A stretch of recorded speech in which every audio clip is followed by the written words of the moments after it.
It started with the rain. I was standing at the kitchen sink in my modest apartment, staring out the window at the storm clouds gathering above, when I got the call. My 6-year-old son, Caleb, was supposed to be spending the weekend at my sister Vanessa's house, part of a guilt-wrapped agreement my parents had cooked up to keep the family close. I should have trusted my gut the moment I dropped him off. Vanessa had smiled, sure, but it was that tight plastic smile she gave when she was being forced to play nice. Please subscribe to our channel and tell us in comments from where are you watching this video. She'll warm up eventually, Mom had said as she hugged me goodbye at the curb. She's just stressed about the wedding. I'd nodded, not wanting to stir up more tension.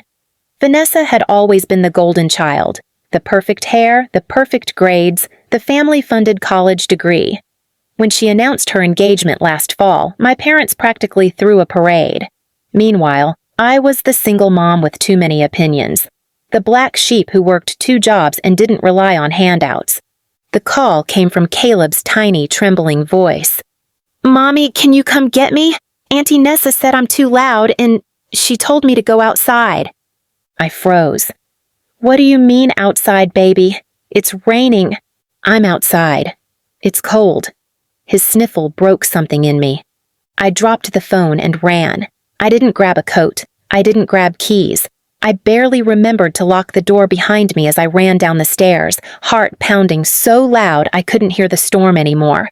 I drove with shaking hands, windshield wipers screaming against the downpour. When I pulled up to Vanessa's pristine suburban house, I saw him, Caleb, sitting curled up on the porch, soaked to the bone. His little backpack beside him was open, books and socks spilling out, drenched. His lips were blue, his eyes were red. He didn't even cry when I lifted him into my arms.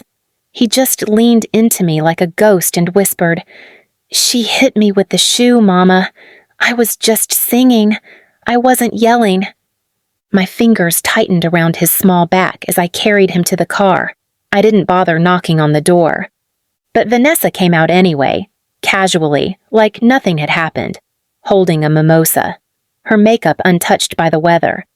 Oh, come on, it wasn't that serious. He was being obnoxious, screaming like a banshee while I was on a Zoom call.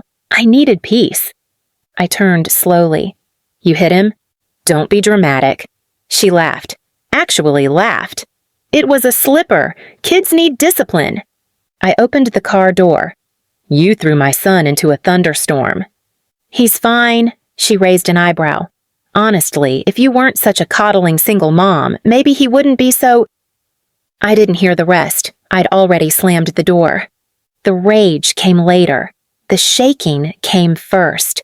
When I got Caleb home, wrapped in 3 towels, fed him soup, kissed his forehead 100 times, that's when my body remembered how to cry. But the fury? That simmered in silence. The worst part wasn't Vanessa. It was what came after. When I called my parents and told them what happened, there was a long pause. Then my mother said, "You always exaggerate, honey."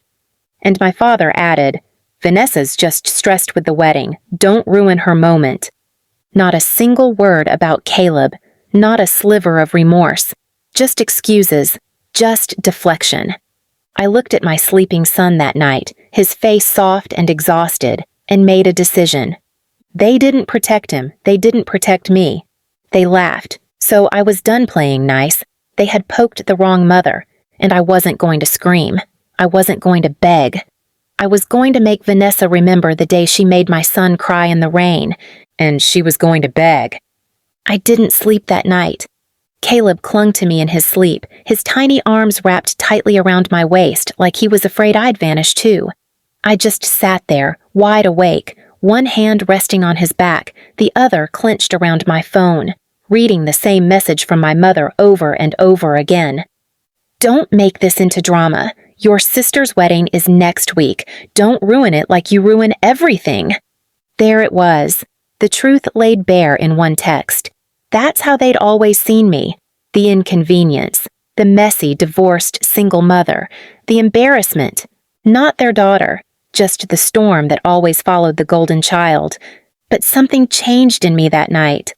I was done trying to prove I was worthy of their love. I was done keeping quiet for peace that was never offered to me. I wasn't the poor one anymore. They didn't know who I had become behind closed doors, because they never asked. So I made a plan. The next morning, while Caleb played with his toy truck on the rug beside me, I opened my laptop and began the process. I had the savings. I had the connections.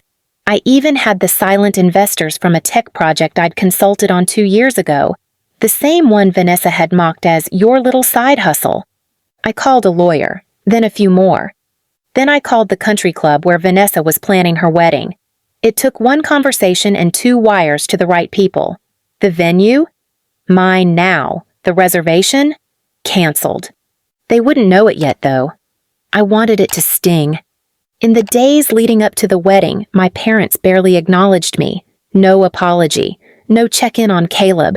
My mother posted endless stories about family unity and countdowns to forever.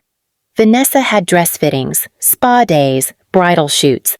But something interesting happened when the club emailed her to say the venue was now under new ownership and unavailable for events of that nature.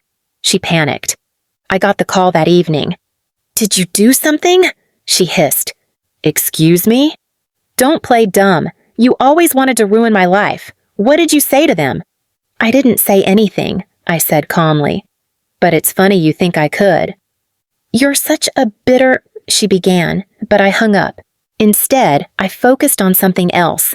I created a private event. Not a wedding, not a party, just a gathering. I invited people they knew, not my parents, not Vanessa, just the ones who'd always looked at me like I was invisible. I booked a caterer, a string quartet. I had photos of Caleb and me framed and placed throughout the hall. There was a slideshow, years of hard work, promotions, milestones, Caleb's drawings. I wanted the world to see what they had chosen to overlook, and I made sure someone would. Vanessa called me again 2 days later. "They canceled the decorator and the band. What's going on?" I let the silence linger. "Maybe you should ask Mom and Dad. They seem to think you deserve everything. Maybe they'll manifest it for you." "You selfish." "Like you were when you beat a child with a slipper and threw him into the rain?" Dead silence.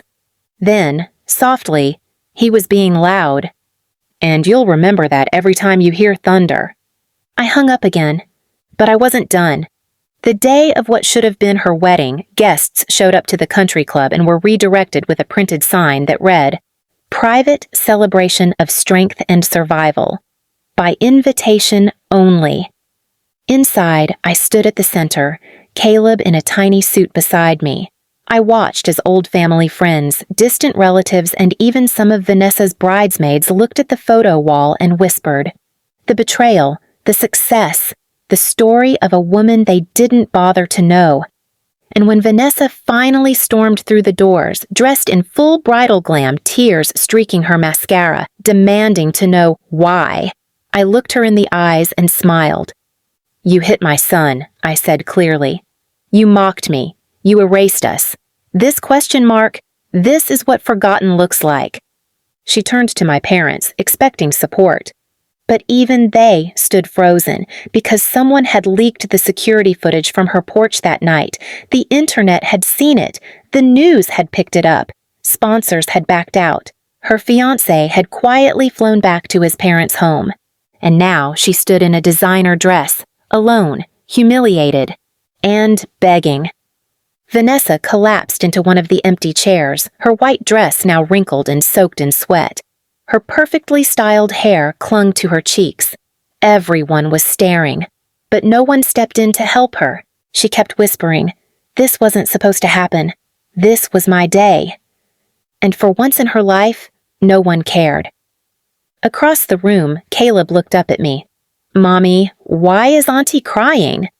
I bent down to his level and kissed his forehead, because she finally saw the storm she caused. I didn't want revenge. I wanted reckoning, and this was the beginning of it. My parents approached timidly, the same parents who'd watched my child be thrown into the rain and laughed about it. My mother adjusted her pearl necklace nervously. My father cleared his throat. You didn't have to destroy her life like this. I tilted my head. Did you say that when she raised her hand to a child? She was under stress, my mom replied. The wedding planning. She beat my son and you laughed. I snapped, my voice sharp now. You watched a 5-year-old sobbing and shivering and said, he should be quieter. You don't get to moralize now. My dad tried again. But to air it all out online? That footage going viral? That was cruel. I looked them dead in the eye.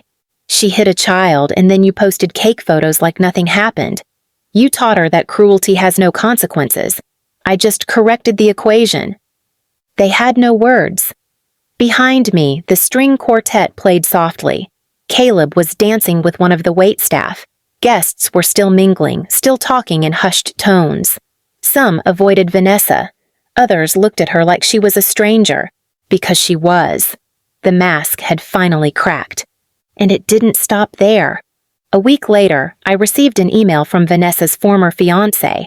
No anger, no threats, just a quiet message.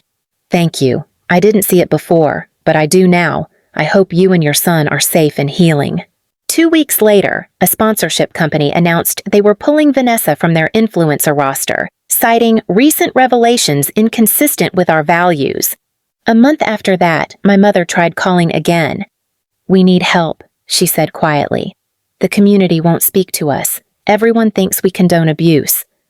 I paused. Don't you? She didn't answer. I guess it's just hard, she mumbled, having your own daughter turn against you. I exhaled slowly. I didn't turn against you. You were never standing beside me to begin with. Click. That was the last time I spoke to her. Until 6 months later.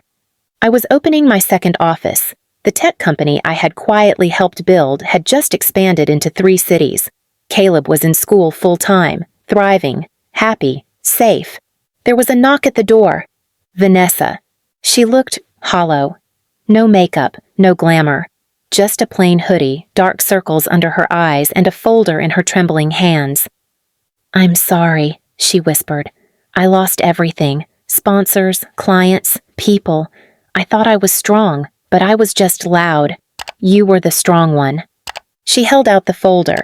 Inside were therapy documents, legal apologies, a letter addressed to Caleb. I don't expect forgiveness, she said, but I need you to know that I'm trying, and I'll never forgive myself for what I did. I didn't say anything, but Caleb's words rang in my ears from that night. Why do they hate me, Mommy? I would never let that boy wonder again. So I took the folder, not for her, but for him, because he deserved to see that even monsters could learn to kneel, and that even if the world turned against you, truth always finds the light. Please subscribe to our channel and tell us in comments from where are you watching this video.